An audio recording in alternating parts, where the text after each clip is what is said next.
80 Days, adventurer and award-winning filmmaker Paul G. Roberts retraces the global footsteps of Phileas Fogg, hero of Jules Verne's most famous work.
I'm here in LA on the famous Sunset Strip, the legendary road which is home to so many iconic music venues.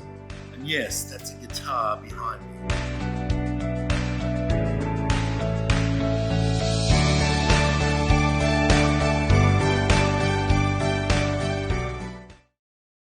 California is the place you ought to be, so they loaded up the truck and they moved to Beverly Hills, that is, swimming pools, movie stars. The Beverly Hillbillies. In LA, Los Angeles, swimming pools, movie stars. That's how the Beverly Hillbillies saw LA. How you see it could be many things. Tinseltown, La La Land, Disneyland, Hollywood, City of Angels, backdrop for Heat, Collateral, Michael Mann's Incarnations. However you see it, the City of Angels, Los Angeles, is one thing that every human on the culture planet has a take on. They have a space in all of their minds, imaginations. Whether it's the movies or the music or it's the Kardashians, which are all plastered all over this crazy city. One thing you can't do is ignore.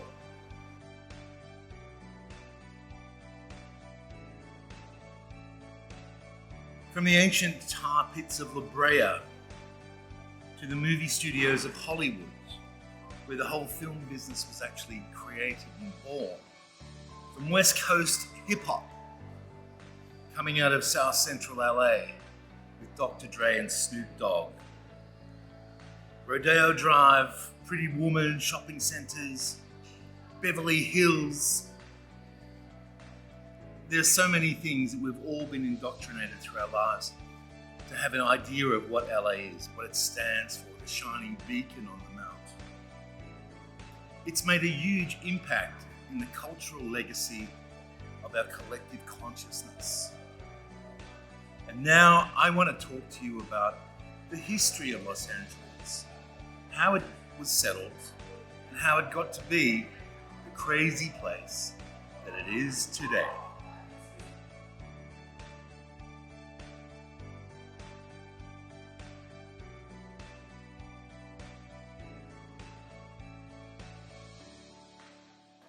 And in order to understand how Los Angeles morphed into the diverse cultural landscape that it is today, we need to take a look back into the past, into ancient history, and bring it right up to the current day.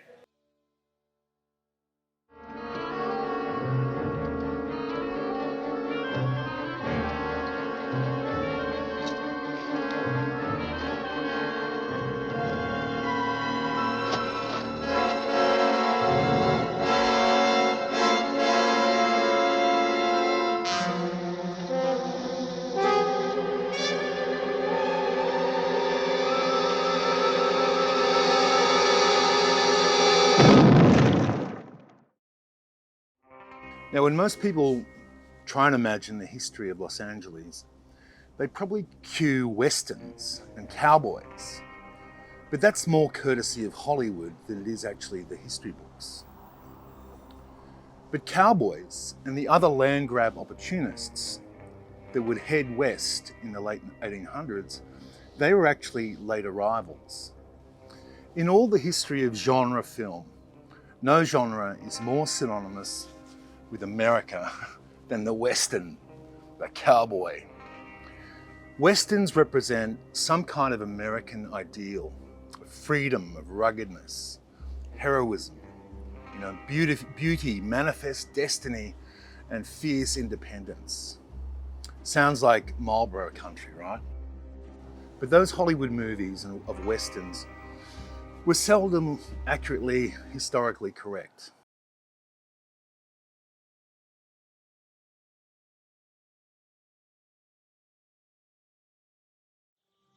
The history of Los Angeles begins 10,000, 20,000 years before white Europeans actually landed in California.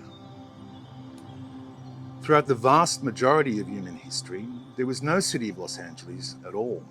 And for thousands of years, the indigenous hunter-gatherers were sort of clustered in villages on the shores and banks of the rivers. And around 1769, when the first Mexican and Spanish settlers arrived, the basin was already inhabited by many tribes of indigenous groups, all with their own languages, cultures, mythology, and ways of dressing. The Coahuila in Riverside alone had a population of 10,000 people in 50 different towns. And even back to 500 AD, the area known as Los Angeles was home to the Chumash and the Tonga peoples. And the area that became Los Angeles was formerly claimed by Juan Rodriguez Cabrillo for Spain in 1542. So the city was actually founded on September the 4th, 1781, under Spanish governor Felipe de Neve on the village of Yanga. In 781, Los Angeles was founded under a different name. Back then, it was known as the slightly hard to pronounce, the El Pueblo de Nuestra Señora de la Reina de Los Angeles de Poquecula. Pretty hard to put on a business card. And the population till 1800s was but a mere 315 people. And Los Angeles, unknown to a lot of people, actually had a very strong black influence, black people living there, more than people realize. And when the city was founded in 1781, There were a group of 44 Mexican settlers, and 26 of these were actually of African descent. Pio de Jesus Pico, who was of both African and American descent, was one of the first governors of that area that is now known as the city of Los Angeles. In fact, he served as the governor of Alto, California twice, and was even a councilman before his untimely death. By the early 1820s, there was a lot of interest in the West Coast. The Portuguese were there, the Spanish, the Mexicans, and they all vied for control of California. There are a lot of geopolitical power plays going on, and in 1821, Mexico achieved its independence from Spain.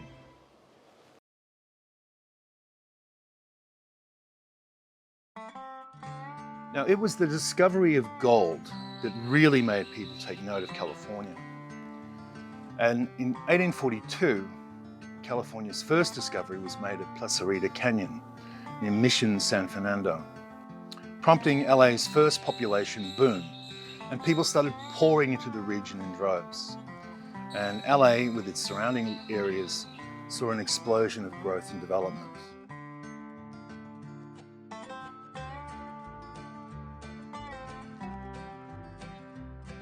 In 1850, Los Angeles was incorporated as a municipality, and California became the 30th state in the Union. Likewise, after the end of the American Civil War, many former black slaves were looking for a place to live and moved out west seeking a better life.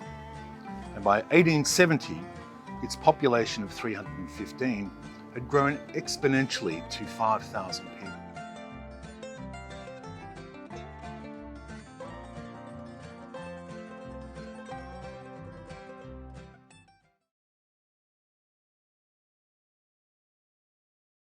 Now, the 1800s was a very, interesting time in Los Angeles, and quite a bit happened. 1865, the American Civil War had ended, and African Americans were going to Los Angeles in significant numbers. And in 1869, the first Southern Californian Railroad was constructed, and it connected downtown LA with San Pedro Bay, 21 miles away.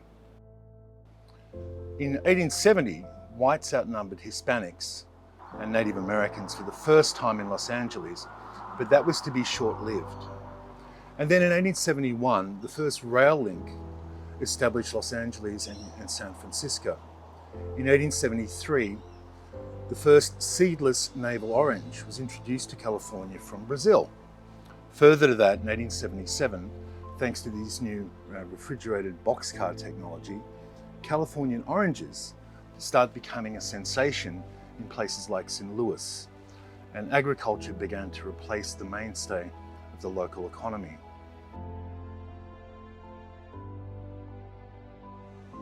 And in the 1880s, citrus, wine grapes, and other fruits and vegetables also started being grown in Los Angeles area.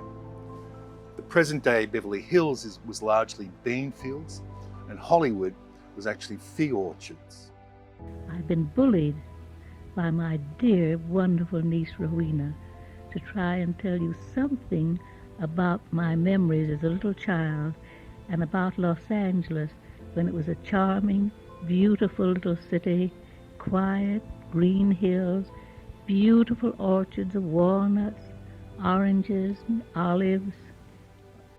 In 1880, the first Chinatown was established, centered on Alameda and Macy Streets, now Cesar Chavez Avenue, and today the area is the site of the Union Station.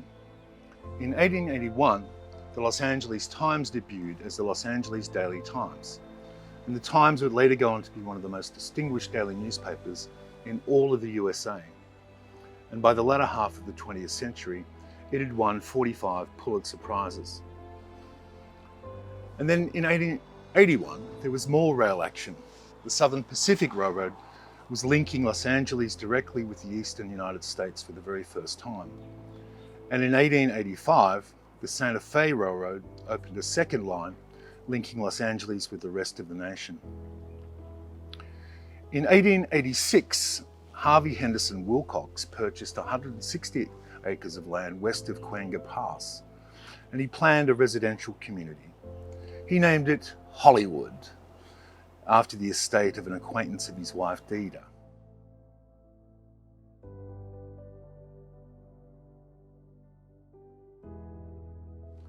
In 1886, the price of a train ticket between Kansas and Los Angeles falls to $1, prompting another population boom of people flooding into the Los Angeles area. And in 1890, the Los Angeles population reached a record 50,000 people. In 1892, there was another discovery, and this time it was oil. Edward Doheny discovered his oil at Greasy Gulch near Westlake Park, and soon oil is being discovered all over the Los Angeles area.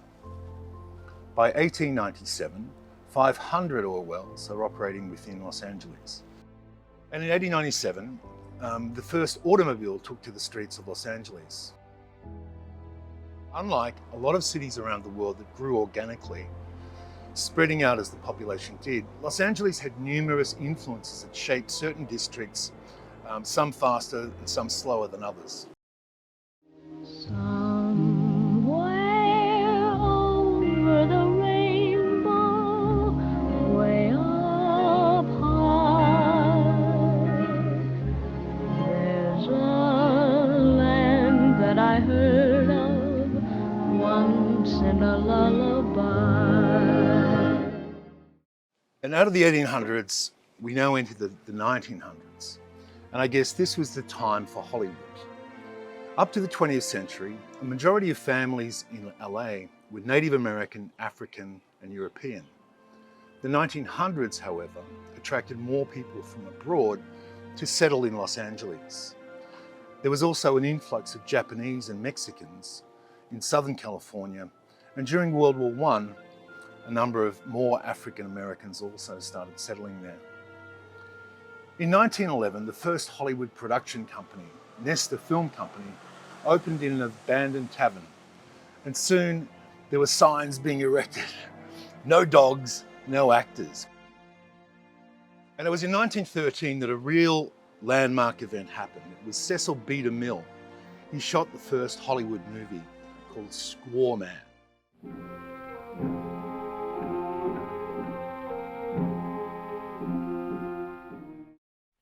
Wait a minute, baby. No Jane runs out on Hawkins. Least of all a squaw. You're wrong, Cat. Shut up. In 1915, Carl Lammey opened Universal Picture Company, the world's largest motion picture production company and facility near Cahuenga Pass. And he was charging the public 25 cents to watch films being shot on location, and even included a box lunch. And then in 1918, brothers Sam, Jack, Harry, and Albert Warner, immigrants from Poland via Pennsylvania, opened the now legendary Warner Brothers Studios on Sunset Boulevard. And as you know, it would wind up one of the world's most famous movie studios, producing everything from Harry Potter to the Batman series.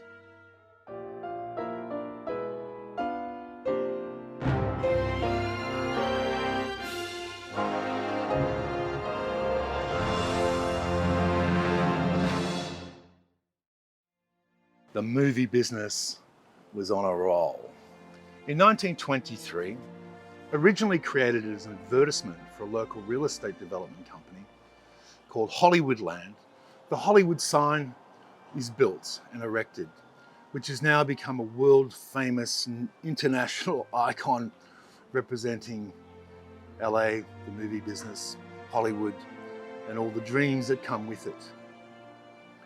By 1939, the population of Los Angeles had reached an astounding 1.5 million people. And by this time, a number of other famous landmarks were starting to be constructed, as well as Hollywood, the Biltmore Hotel, City Hall, Union Station, and the Hollywood Roosevelt Hotel, to add on to LA's growing reputation of glamour and sparkle. But the 1900s were not all rainbows and puppy dogs for Los Angeles. The 1930s also brought about the Great Depression and rolled right into World War II. And many Japanese residents of Los Angeles were interned. And in 1943, there was the famous Zoot Suit riots, which also threw the city into turmoil. Nonetheless, through all the pandemonium, Los Angeles remained true to its nickname as the City of Angels. Not only did the city grow stronger with each challenge, but communities became interconnected further as they were becoming more diverse. And more diverse groups from all around the world continued to settle into the city, and LA was flourishing. In 1900, early Japanese immigrants arrived. By 1906, the first fossils were excavated from the La Brea Tarpits. In 1907, the Southwest Museum of the American Indian opened, and today it has one of the most important collections of Native American art and artifacts in the entire United States, covering 2,000 years of history.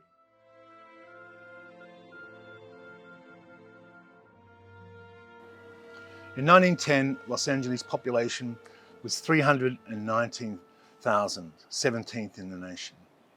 1910, D.W. Griffith becomes the first director to shoot a film in Los Angeles, and his acting company included Lionel Barrymore, Lillian Gish, and Mary Pickford, all stars of the silent screen.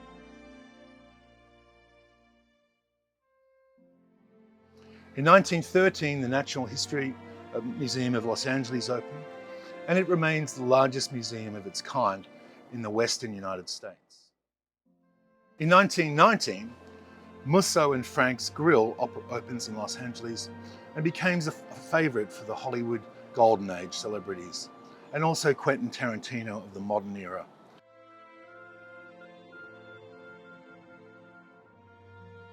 In 1919, United Artists is founded by Charlie Chaplin, Mary Pickford, Douglas Fairbanks, and W.D. Griffith. In 1920, 80% of the entire world's films are now shot in California. In 1921, aviatrix Amelia Earhart begins her aeronautic career with flying lessons in Los Angeles. In 1923, a young cartoonist arrives in Los Angeles with $40 in his pocket. He was to be Walt Disney.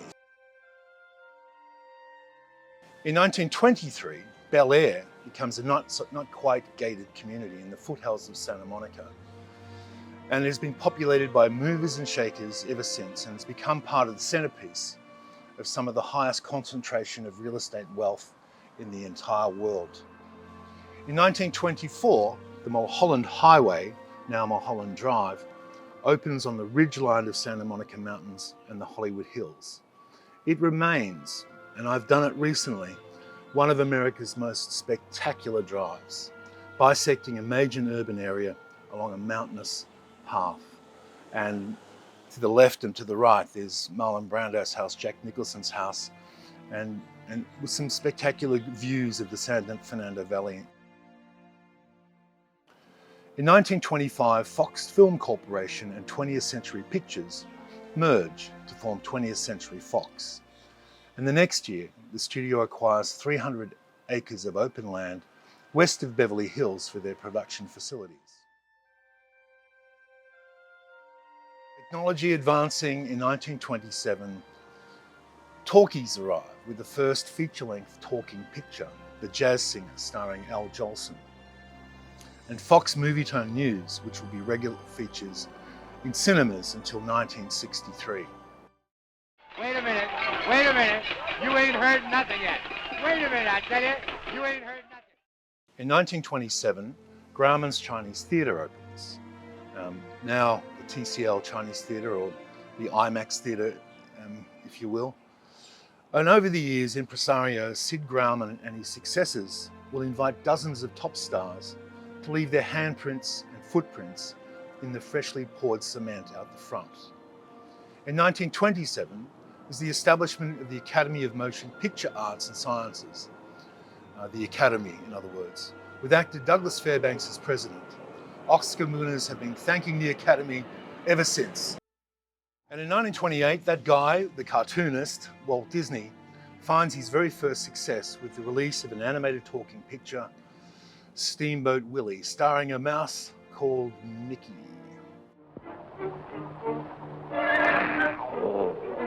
Oh.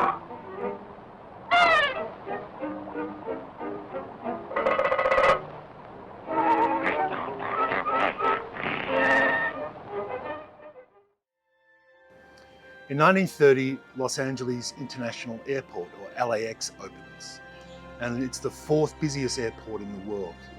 LAX offers more than 700 daily non-stop flights to 100 domestic cities and over 1,300 weekly non-stop flights to dozens of cities around the world. In 1932, the games of the 10th Olympiad, 10th Street is renamed Olympic Boulevard. And in 1933, the first publication of an African-American newspaper, the Los Angeles Sentinel, is founded. In 1935, the Griffith Observatory opens in Griffith Park, and from its perch on a promontory, one can see both the skies and the city below. In 1939, Union Station opens in downtown Los Angeles, and its aesthetic combines the styles of Mission, Spanish colonial, and streamlined modern motifs to dramatic effect. And to make way for the Union Station, Chinatown is moved from its present location at the former Little Italy. In 1939, Raymond Chandler publishes the first of his novels, The Big Sleep. It would be the first detective novel set in Los Angeles. And in 1939 also, MGM Studios takes viewers over the rainbow with the breakthrough movie, The Wizard of Oz, the much-loved Wizard of Oz. In 1939, Pink's Hot Dogs is founded by Paul and Betty Pink as a pushcart near the corner of La Brea and Melrose. In 1942, Los Angeles gives the world's first parking meter. And in 1948, the first In-N-Out burger opens in Baldwin Park. The population is now almost 2 million people, surpassing Detroit as the fourth most populous in the entire United States. In 1950, Sunset Boulevard is released and instantly becomes one of the most iconic films ever released on Hollywood. 1954, oil magnate John Paul Getty opens his museum of his collections to the public in the Pacific Palisades. His Getty Center, perched atop Brentwood, along with the original museum in the Palisades, would collectively later become one of the richest museums in the entire world. In 1954, Simon Rodier completes the Watts Towers. In 1955, Walt Disney moves to Los Angeles' ritzy Bel Air district and proclaims his new Disneyland Park in Anaheim as the happiest kingdom of them all. In 1956, the Capitol Records building is built in Hollywood, distinctly shaped like a stack of 45 RPM records, and later becomes the world's first circular office tower and an emblematic symbol to the entertainment industry in Los Angeles. In 1959, Los Angeles-based toy company Mattel debuts Barbie on March the 9th, and that makes her a Pisces. In 1960, the Hollywood Walk of Fame is launched, dedicated with a star, the very first one, to Joanne Woodward, is embedded into the sidewalk. In 1961, the Space Age theme building, a prototypical example of Googie architecture of the future influenced by cars and jets, opens as a centerpiece at the LA International Airport. You'll know it, you've seen it in films like Men in Black. Even though it was built in 1961, it still looks way futuristic, even in the 2000s. It's said the building was actually influenced by the cartoon series The Jetsons, but it may have been the other way around. In 1961, the Chouinard Art Institute and the Los Angeles Conservatory of Music formed the California Institute of the Arts, and the first degree granting school for visual and performing arts in the entire United States. And CalArts alumni are many. They include director Tim Burton, Sofia Coppola, Pixar chief John Lasseter, actors Don Cheadle, Ed Harris, David Hasselhoff. In 1964, the Whiskey A Go-Go opens on the Sunset Strip. It will host musical acts including The Doors, Jimi Hendrix, The Who, Talking Heads, Oasis, Nirvana, and Soundgarden. It was a rite of passage to the next big thing that was going to break. Everybody has played there. In 1965, the Los Angeles County Museum of Art opened. Today, the LACMA is the largest museum in the Western United States. And it's along Wilshire Boulevard's Miracle Mile.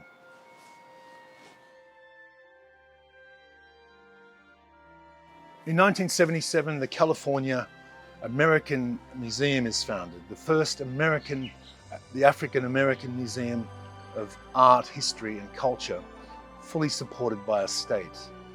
The CAAM began formal operations in 1981 and moved to its permanent home at Exposition Park in 1984. The new facility's inaugural exhibition was the Black Olympians, 1904 to 1984, to coincide with the 84 Summer Olympic Games.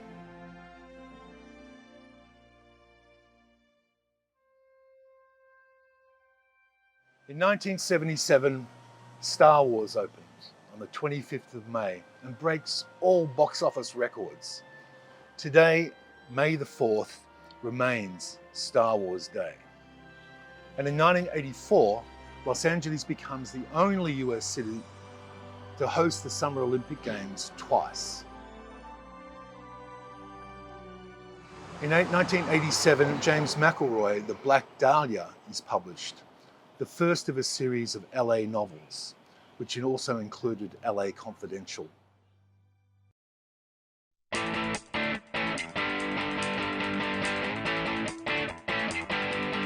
And now that brings me to the present day. Los Angeles is a booming hub of culture that spans over 465 square miles, over 7,366 miles of roads and streets, and a vast infrastructure of homes, publicly owned buildings, and one of the world's grandest, biggest harbours. Millions of people from around the world land at LAX airport every year to see the wonders, marvels of Hollywood and all its beauty. And the city's become the setting for movies, books, television shows, but none of this would have happened if it wasn't for the varied and different ethnic communities that have brought various pictures of their culture and formed an internet community, which is now Los Angeles.